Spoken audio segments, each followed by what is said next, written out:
8. Só quero deixar 2 versículos com vocês hoje. Bom, água fresca. O coração do Pai. Obrigado. Será que conhecemos o coração de Deus? Nós falamos tantas coisas aqui no encontro sobre isso, né? Será que nós conhecemos o coração de Deus? Talvez a expressão, quando você fala essa expressão Pai, e nós aprendemos isso, né? Às vezes traz à nossa memória não boas lembranças. Eu posso afirmar a você que 80% das pessoas não tem um bom histórico com seus pais. Eu digo de figura masculina. 80% das pessoas não tem. Mas por que isso? Isso é uma artimanha do inferno para desfigurar o papel de excelência que é o papel do pai.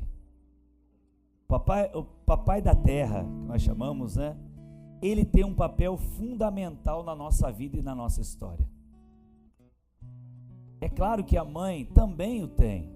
Cada um tem o seu papel.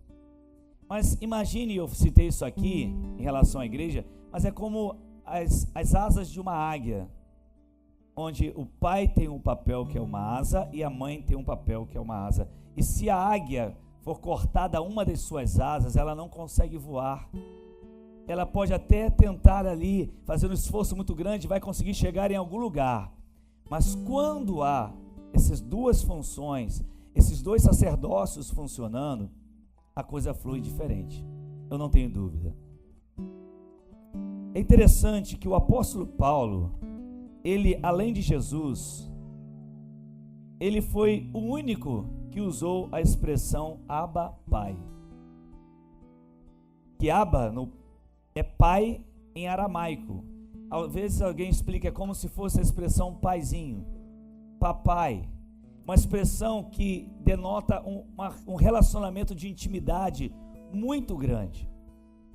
E aí, queridos, essa expressão Abba, Pai, ela aparece somente 3 vezes no Novo Testamento. Foram 2 vezes pelo apóstolo Paulo e 1 vez por Jesus, Romanos 8 e Gálatas 4. Agora, olha só o que diz Romanos 8,15. Diz assim a palavra de Deus: pois vocês não receberam o Espírito que os escravize. Eu já falei isso aqui na igreja uma vez. Eu queria relembrar isso a você e para quem não ouviu. Olha que interessante. Pois vocês não receberam o Espírito que os escravize para novamente temerem. Vou repetir, estou lendo a NVI, ok? Pois vocês não receberam o Espírito que os escravize para novamente temerem, mas receberam o Espírito, tá com letra maiúscula, que é o Espírito Santo, que os torna filhos por adoção.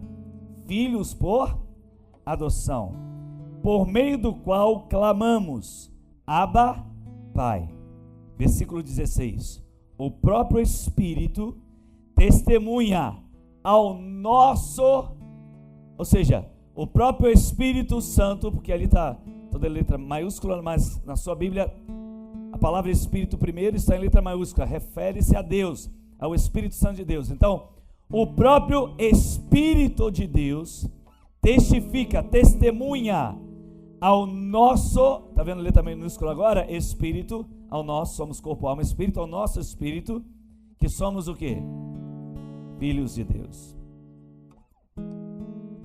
Na tradução, quando nós vemos essa tradução na revista atualizada, nós lemos assim: porque não recebestes o espírito de escravidão para viverdes outra vez atemorizados. A palavra aqui, traduzida por temerem na NVI, ou atemorizados na revista atualizada, é a palavra grega afobia, que dá a ideia de medo mesmo, medo, ansiedade, terror. Então essa palavra aqui, que aparece justamente como temerem ou aterrorizados, é afobia. Não é aquele temor que temos a Deus, é o temor de medo mesmo, de ansiedade, de terror, ok? E aí nós lemos então os versículos 15 e 16. E ali você vê a expressão filhos. Nós somos filhos de Deus. No versículo 15.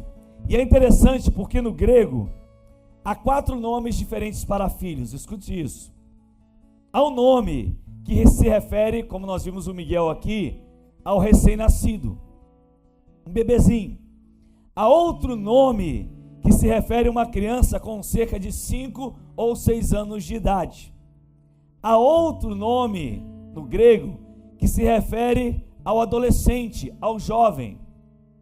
Mas a expressão usada nesse versículo, nesse texto, perdão, é o quarto significado, é a quarta palavra no grego, que é ois. É o filho que já adquiriu maturidade suficiente para ajudar o pai nos negócios. Se for necessário, inclusive, receber a herança para assumir os negócios do pai, porque ele já está adulto, já possui maturidade. Ou seja, quando essa palavra filhos foi traduzida aqui, foi traduzido com essa ideia de alguém que não é um bebezinho, é alguém que já está maduro na vida. Por isso, que no versículo 17, diz assim: se somos filhos, aí ele vai dizer, olha só, se somos amadurecidos, então somos herdeiros, porque tem a capacidade de administrar uma herança. Olha só que interessante, herdeiros de Deus e co-herdeiros com Cristo, aleluia. Então, para a gente poder entender melhor esse texto, a gente tem que entender o contexto. Vou explicar a vocês. Apóstolo Paulo, ele estava escrevendo na igreja de Roma, por isso é carta aos romanos. Roma é muito interessante, porque havia uma cultura de escravidão em Roma, no Império Romano, e era uma cultura muito forte. Nunca houve na história da humanidade uma cultura de escravidão tão forte como no Império Romano. Você tem uma ideia? Só na Itália existiam 3 milhões de escravos. O imperador, certa vez, chegou a vender uma cidade inteira, que possuía 50 mil pessoas e eram 50 mil escravos. Olha que cultura pesada de escravidão. Agora olha só, queridos. No Império Romano havia uma lei chamada Lei das 12 Tábuas, que regulamentava como operar esse sistema, essas leis deles. É como uma constituição para nós. Vamos entender algo. E a lei das 12 tábuas era muito clara. Por que eu estou falando isso? Para você entender o que Paulo estava escrevendo. Porque quem estava ouvindo entendia. Talvez você não entenda por que Paulo estava escrevendo isso. Olha só. A lei das 12 tábuas dizia que os pais, eles tinham autoridade absoluta sobre os filhos, inclusive podendo castigá-los, inclusive se merecessem poderiam matá-los. Olha só, queridos. Por quê? Porque a lei amparava os pais que faziam isso. Era pesado e muitos faziam. Então o que acontecia? O pai também, a lei dizia, que quando havia um filho rebelde, um filho que gerava muitos problemas para o pai, esse pai, ele poderia deserdar o filho. E não teria esse filho nada da herança do pai. Isso era muito comum, principalmente no meio dos senadores do Império Romano, porque eles queriam dar continuidade. Mas quando o filho era muito rebelde, eles então deserdavam o filho, porque eles queriam dar continuidade e o filho era rebelde. Então eles deserdavam os filhos que eram rebeldes, que não acompanhavam o ritmo dos pais, a obediência aos pais. Então eles deserdavam. Aí o que eles faziam? Eles escolhiam um escravo. Eles tinham o direito então de escolher um escravo que trabalhasse em sua casa. E eles escolhiam um escravo que era leal, adotava esse escravo, e esse escravo agora era filho por adoção. Olha o que Paulo está dizendo. Eles eram então agora filhos por adoção. Eles tinham direito a toda a herança do pai. Só tinha um detalhe.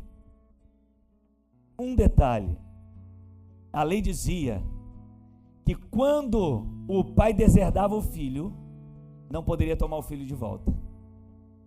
Mas quando o pai adotava o filho escravo, nunca mais ele poderia deserdar o filho que era escravo. Quando Paulo, Cris, olha que lindo isso, irmãos. Quando Paulo diz assim: pois vocês não receberam o espírito que os escravize novamente, para novamente vocês terem medo. Medo de quê? De serem abandonados. Não, mas vocês receberam o Espírito, Deus, que ele fala, para quê? Porque vocês agora se tornaram filhos por adoção. Deus tomou vocês, pelo qual nós podemos dizer agora, porque o temos, Abba, Pai. Eu não sou filho abandonado, eu não sou mais escravo, eu sou livre, eu tenho um pai, e ele nunca mais vai me abandonar. Porque eles tinham medo, eles entendiam exatamente o que o Império Romano fazia. Aí Paulo pega aquele momento ali, aquela linguagem que eles compreendiam, e eles falavam: ops, ei, você tem medo não, filhão? Você foi adotado pelo Pai Celestial, nós somos filhos por adoção, nunca mais Ele vai nos abandonar, nunca mais Ele vai nos deixar, aleluia! Quero que vocês entendam que quando nós abrimos o nosso coração para Jesus, a Bíblia diz: aqueles que creem receberam poder, o poder de serem chamados filhos de Deus. Quando nós cremos e abrimos o nosso coração para Jesus, Ele nos toma como filhos por adoção. Por isso Ele diz: se somos filhos, somos herdeiros. Somos herdeiros de Deus e também herdeiros em Cristo Jesus. Somos co-herdeiros, nós temos uma herança para a eternidade. Por isso que quando o Bruno cantou aqui no início, a gente tinha nem combinado nada disso, nem sabia de nada disso, nem tinha falado nada disso com ele, e ele começou esse culto cantando: eu não sou mais escravo do medo, eu sou filho de Deus. É isso que Paulo estava dizendo: eu não sou mais escravo do medo, eu sou filho de Deus. Você pode aplaudir a Jesus por isso, querido. Que coisa linda, irmãos, que coisa maravilhosa. Talvez você tenha sido rejeitado, abandonado. Todo mundo aqui tem um histórico de rejeição em alguma área da sua vida, uns maiores, outros menores, mas só sabe quem passa, querido. Só sabe quem passa. Ninguém sabe se não passar. Mas quando eu vi a Natália falando aqui, que a gente olha para o nosso Deus por meio de Jesus Cristo.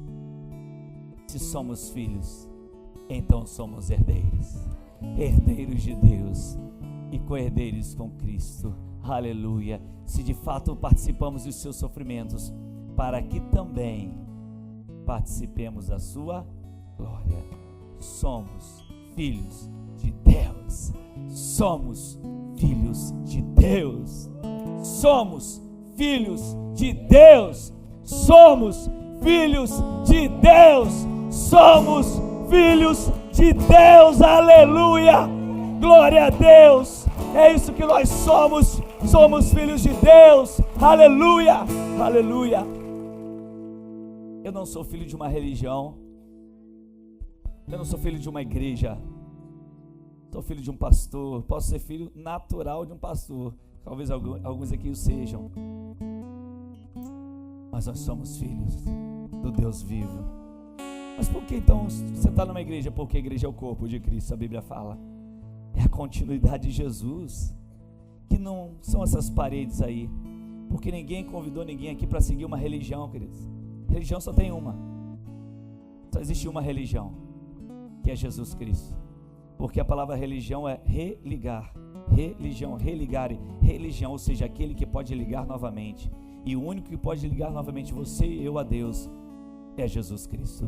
Ele é o caminho, Ele é a verdade e Ele é a vida.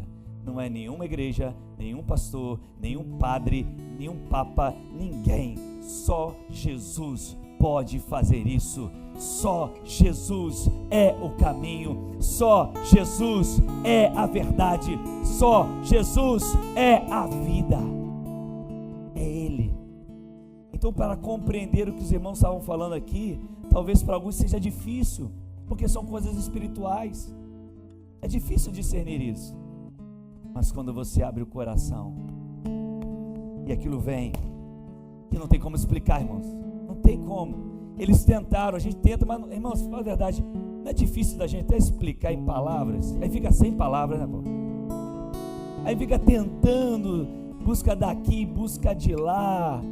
A gente fica tentando, a gente não consegue alcançar, porque a paz que excede todo entendimento é difícil. Porque você tem que saber experimentando, não experimentando, não, vivendo. Porque Jesus não é a fruta para você experimentar e jogar fora. Porque se você comer desse fruto da árvore da vida, você jamais terá fome, porque Ele é a nossa vida, é o próprio Jesus. Por isso hoje eu não quero te convidar a fazer parte de uma religião, não, irmãos.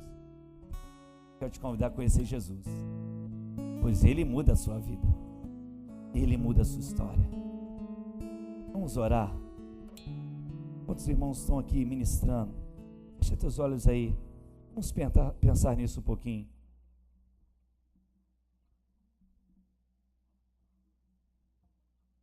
Vamos pensar nisso um pouquinho.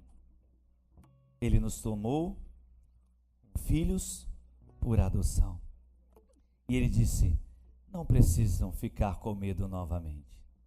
Vocês foram tomados por filhos por adoção, a qual podemos dizer: Paizinho querido, Abba Pai. Não somos mais escravos, somos filhos. Somos filhos, servos, porém livres. Aleluia. Pai, em nome de Jesus,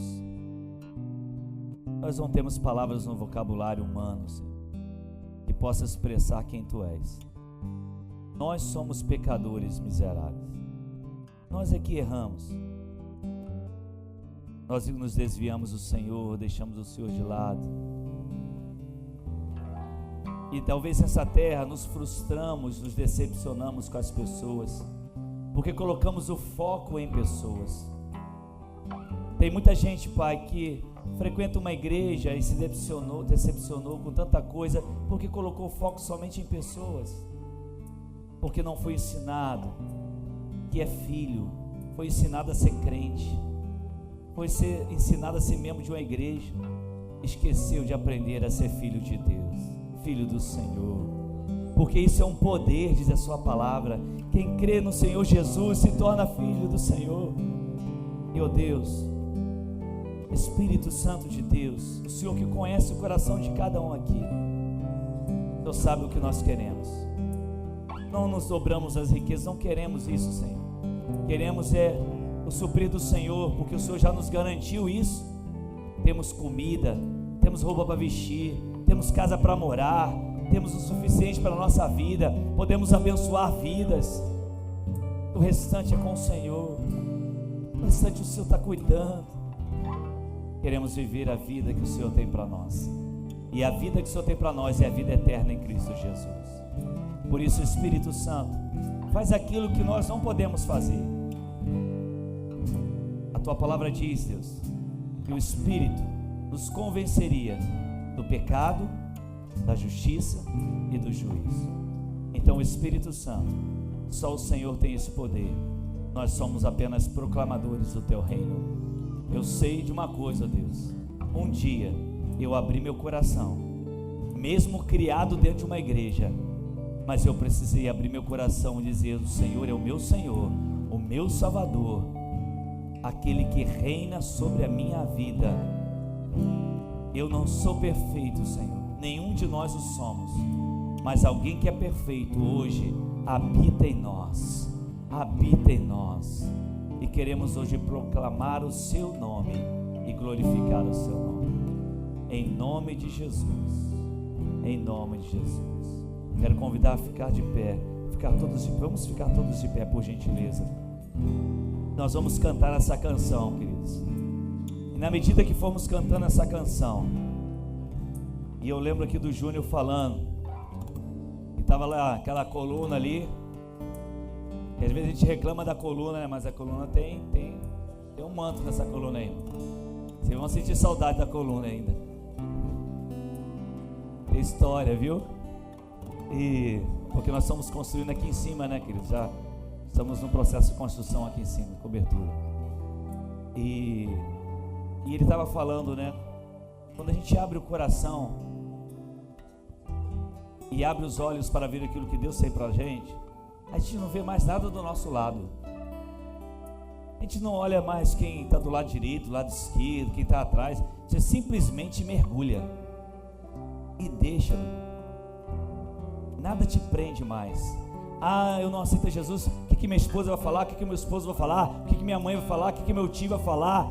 Querido, quando o seu coração é tocado pelo Espírito, você só foca nele, em Jesus.